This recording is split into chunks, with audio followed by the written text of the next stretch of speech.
زما موسی مړ شو، ستا په مرګ مې داسې حال دی لکه زه چې نن په خپله باندې مړ یم. بسم اللہ الرحمن الرحیم. بگ برینز ظہیم خان کے ساتھ آج ہم جس موضوع کو چھیڑیں گے وہ ہے خیبر پختونخوا کے جو دو بڑے اضلاع ہیں، ملکن ڈویژن اور ڈسٹرکٹ سوابی میں دو بڑے واقعات، دو بڑے مطلب یہ ہے کہ درنے احتجاج. ایک ملکن ڈویژن میں ہوا تھا، اس میں یونیورسٹی کا ایک اسٹوڈنٹ ہے موسیٰ، اس کی شہادت ہوئی تھی اور اس کی شہادت کے کچھ پہلو تھے اور ان پہلو کی وجہ سے لوگوں نے، لڑکوں نے، اسٹوڈنٹس نے دھرنا دیا اور اس میں کچھ سیاسی پارٹی بھی شامل ہو گئی، کچھ بڑے نام شامل ہو گئے اور اس مطلب یہ کہ احتجاج کو ریکارڈ کرایا گیا اور اس وجہ سے مطلب یہ کہ حکومت نے بھی ایکشن لیا. اس موسیٰ ایک لڑکا تھا جو 6 سیمسٹر کا اسٹوڈنٹ تھا اور اس نے کو ہاسٹل میں رباب مطلب کسی فنکشن میں ان کا کوئی پروگرام تھا، اس میں مطلب رباب بجانا چاہ رہا تھا اور وہ اس ہاسٹل کا جو پرووسٹ تھا، جو وارڈن تھا، جو چیف پراکٹر تھا، اس نے اس کو منع کیا اور اس کو سختی سے، اس کے ساتھ سختی سے پیش آئے اور مطلب یہ ہے کہ اسٹوڈنٹ کو ہاسٹل سے باہر نکالا. اس کچھ کہتے ہیں کہ شوکاز نوٹس دیا اور شوکاز نوٹس کے باوجود اس کو مطلب یہ کہ ہاسٹل سے رات کو نکالا اور وہ رات کو مطلب یہ کہ بائک پہ جا رہا تھا اور اس کی جو تھی وہ ایکسیڈنٹ ہو گئی اور اسی وجہ سے مطلب یہ کہ اس کو HMC لایا گیا، پشاور لایا گیا، لیکن وہ زخموں کی تاب نہ لاتے ہوئے اس کی شہادت ہو گئی. اور اس کی مین جو وجہ تھی وہ HMC میں جو اس کا دوست اس کو رو رو کر چیخ کر وہ بتا رہا ہے کہ وہ HMC میں اس کی جو بیڈ تھی اس کو بیڈ نہیں مل رہی تھی، مطلب جو ICU تھا یا جو مطلب مین وارڈ تھا اس میں اس کو بیڈ نہیں مل رہا تھا اور جس کی وجہ سے اس کو اس کی ڈیتھ ہو گئی. تو مطلب یہ ہے کہ ابھی اس کا بہت سے پہلو ہیں. ایک تو مطلب یہ ہے کہ ہسپتالوں میں جو ہے بیڈ کی کمی تھی، ایک اس کی موت بھی حادثاتی تھی. مطلب یہ ہے کہ قدرت کو بھی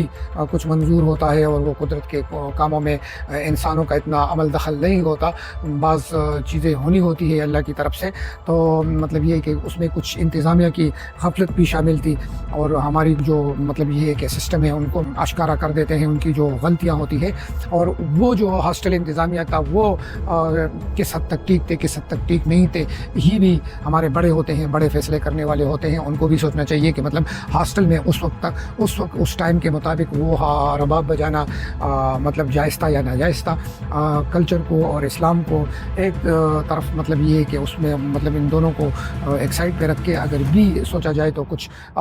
طالب علم کے بھی اصول ہوتے ہیں، کچھ ہاسٹل کے بھی قوانین ہوتے ہیں، کچھ ٹائمز ہوتے ہیں، سیر و تفریح کے بھی ٹائم ہوتے ہیں، مطلب یہ کہ اس طرح کے شغل میلے کے لیے بھی کچھ وقت ہوتے ہیں، کچھ خصوص ٹائم ہوتے ہیں، دن ہوتے ہیں یا ماحول ہوتے ہیں. تو وہ بھی مطلب یہ کہ وہ منع کوئی نہیں کرتا. آج کل کی یونیورسٹی کے ماحولوں کو اگر آپ لوگ دیکھیں تو رباب جو ہے، جو بہت سے لوگ کہہ رہے ہیں کہ رباب کے مخالفین ہیں، رباب اس طرح ہے، رباب کیا لوگوں نے جو ہے وہ اس طرح حد سے گزرے ہیں یہ یونیورسٹیاں کہ آپ سوچ کے حیران ہو جائیں گے. جس طرح لڑکیاں ناچ رہی ہیں، جس طرح مطلب مجرے ہو رہے ہیں، جس طرح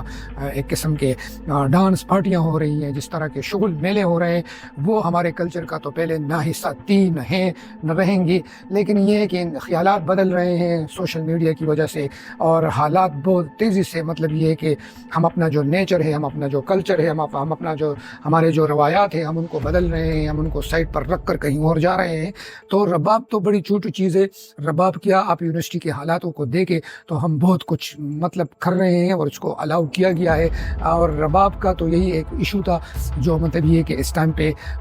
جائز تھا یا ناجائز تھا. وہ تو ہاسٹل کے قوانین کے مطابق اس کو ڈیل کرنا چاہیے. رات کو اس کو نکالنا نہ نکالنا بھی مطلب یہ کہ انتظامیہ کے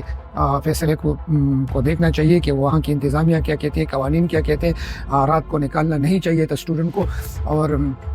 کیونکہ رات ہوتی ہے، سنسان سڑکیں ہوتی ہیں اور مطلب یہ کہ اس کو دن کے وقت کسی بھی لمحے اس کے بڑوں کو بلا کر اس کے سامنے اس کو مطلب یہ کہ اس طرح کچھ فیصلہ کرنا چاہیے تھا.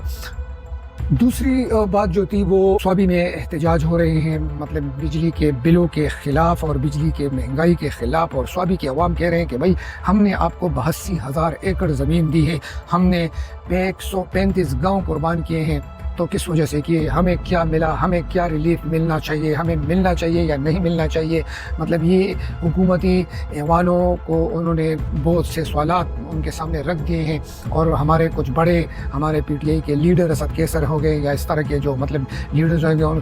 یہ بھی سوابی سے تعلق رکھتے ہیں, دیکھتے ہیں کہ بھی یہ کیا کر رہے ہیں اس حوالے سے. تو مطلب سوابی کے لوگوں نے پہلی بار کوئی اتفاق سے بغیر کسی سیاسی پارٹی کے انہوں نے مطلب پہلی دفعہ اس طرح دھرنا دیا, احتجاج کیا, اور یہ مطالبات رکھے ہیں کہ بھائی ہم نے اتنی قربانیاں دی ہیں, ہماری بجلی ہے, ہماری پانی کی بجلی بن رہی ہے. انہوں نے ایک نعرہ لگایا کہ ہماری بجلی پانی کی بجلی ہے اور یہ تیل کی بجلی نہیں ہے, تو ہم تیل کے پیسے کیوں دیں. ٹھیک ہے, تو ہمیں مطلب انہوں نے کہا ہے کہ ہمیں مطلب اس میں کچھ ریلیف ملنا چاہیے, ہمارے جو یونٹ ہے وہ مطلب کم پرائس پہ چارج ہونے چاہیے, ہماری قربانیوں کا ہمیں کچھ ازالہ کرنا چاہیے. حکومتی اداروں کو, حکومتی ایوانوں کو اس پہ بہت زیادہ سوچنا چاہیے. اور حالات مطلب کسی نہ کسی بہانے سے, کوئی نہ کوئی بہانہ اٹھا کر لوگ جو ہے وہ باہر نکل رہے ہیں, کیونکہ بجلی کے جو بل ہے وہ استطاعت سے بہت بڑھ رہے ہیں, بہت زیادہ ان کی قیمتیں بڑھ چکی ہیں. ایک طرف تو پیٹرول کو سستا کیا جا رہا ہے, دوسری طرف جو ہے وہ بجلی کو ہلکا مہنگا کیا جا رہا ہے, اور اتنا مہنگا ہو گیا ہے کہ مطلب یہ کہ ایک نارمل بل جو ہے وہ 20-25 ہزار کا جو نارمل بل ہے گھر کا, اس کا یہی بل آتا ہے. تو خود سوچے کہ لوگ کہاں سے یہ بل دیں گے. تو فیول ایڈجسٹمنٹ IPPs کے جو جتنے بھی معاہدے ہوئے ہیں ان کو بھی مطلب ان پہ نظر ثانی کرنی چاہیے. حکومتی اداروں کو چاہیے کہ اس پہ نظر ثانی کرے کہ بھائی اس میں اگر پاکستان کے لوگوں کا کوئی فائدہ نہیں ہے تو ہم کیوں اس طرح نقصان اٹھائے. ہمارے مطلب جوڈیشری کو چاہیے, ہمارے جو بڑے ہیں ان پہ مطلب مشاورت کر کے اس چیز کو مطلب اثر نو اس کا جائزہ لینا چاہیے کہ یہ جو IPPs ہے لوگوں کا جینا حرام کیا ہوا ہے اس نے, تو ایسے معاہدے کو ترک کرنا چاہیے, اس کو ختم کرنا چاہیے, اس کو مطلب اثر نو اس کا جائزہ لینا چاہیے. دیکھنا ہے کہ یہ سارے جو مطالبات ہیں یہ کس حد تک کامیاب ہوتے ہیں, کس حد تک اس کی مطلب کیا اس کے نتیجے آتے ہیں. دیکھتے رہیے اور انتظار کرتے رہیے. اپنا اور اپنے پیاروں کا خاص خیال رکھیے گا. وآخر دعوانا الحمدللہ رب العالمین. والسلام.